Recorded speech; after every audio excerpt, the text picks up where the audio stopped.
Hello, everyone, and welcome back to Classic Comics. So today I'm taking a look at Batman Reptilian, Book 1. Now, I saw this on the stands a while back, and I just didn't pick it up because I just assumed it would probably be just more woke crap. But someone whose opinion I trust told me it was actually pretty good and that I should definitely check it out. And I'm glad that they did, because this book is actually quite good. Now, the story is by Garth Ennis, with art by Liam Sharp. Back in the 90s, DC was putting out a lot of Batman content, and we were getting prestige projects by top creators, one-shots that were really good, team-ups, Elseworld stories with Batman just about every other month for a while, and Reptilian really kind of reminds me of that. It felt very much like something that would have been published back then. Now, I'm actually not generally a big fan of Garth Ennis's work, and he's even said himself that he doesn't really like superheroes very much. Many of his projects, such as The Boys, for instance, work to deconstruct superheroes, and Ennis seems to enjoy dragging superheroes down into the dirt. Now, another thing about Ennis's work that I'm generally not crazy about is that he often has the strain of, I don't know what else to call it, but sadism running through his work. He often uses really over-the-top violence and gore, but then he often uses it as a punchline for laughs, which I'm not too crazy about. That's why I didn't jump on Reptilian when I first saw it, as I figured it would be some ironic deconstruction of Batman, and I wasn't really interested in that. But I'm glad that I picked this up, because Reptilian it's very good.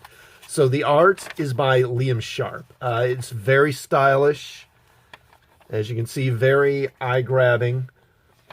The one thing, at different turns, it reminds me of Bill Sienkiewicz or Sam Keith or Kelly Jones at different times. The one complaint that I would have is that some of the panels are so darkly colored, like some in here. It's kind of hard to see what's actually in the panels. But it's only a few that are like that, fortunately.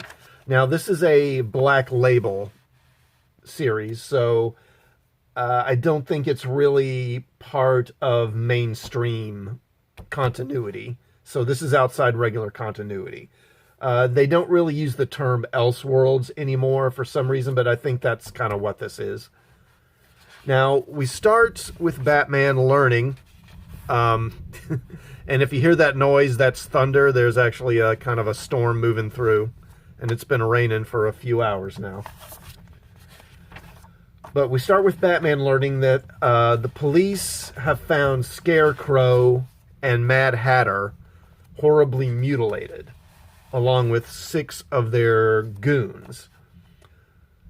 Now, Batman then goes and seeks out this low-level hoodlum named Konstantin Volkov. He had been working with the Scarecrow.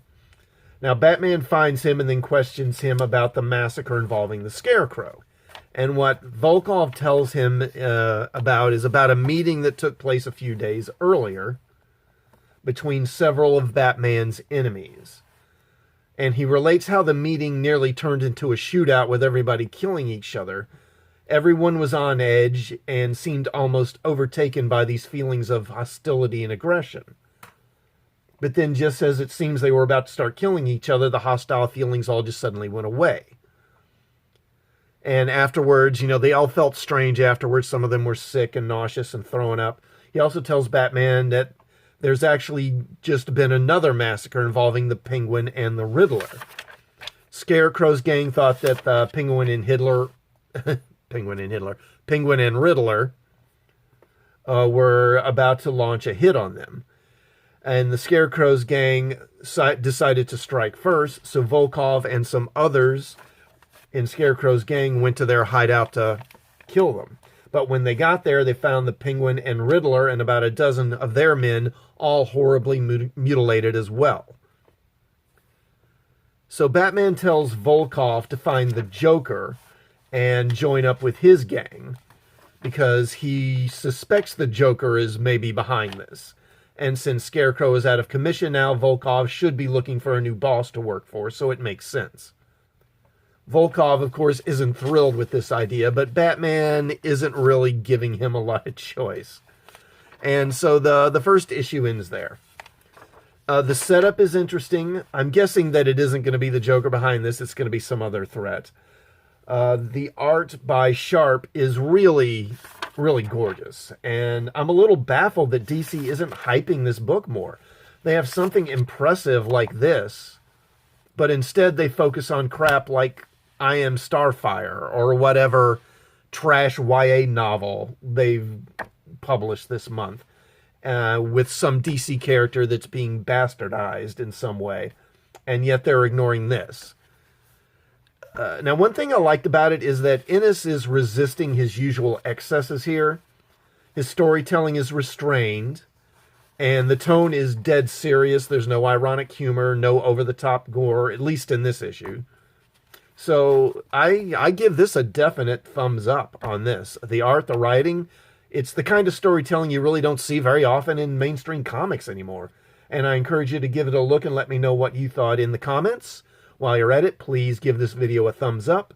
And also please sub to the channel and hit the bell for notifications. And I will see you all next time. Thanks for watching.